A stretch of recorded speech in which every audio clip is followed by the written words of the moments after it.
الله اکبر این همه جلال، الله اکبر این همه شکوه، الله اکبر در راه علی فاطمه ایستاده مثل یک کوه.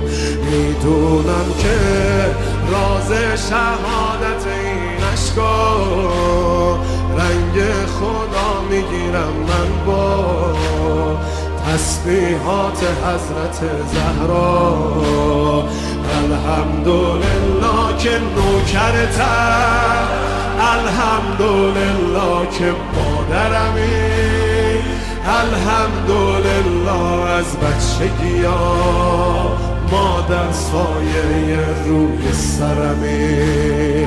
صلی الله علیک فاطمه، صلی الله علیک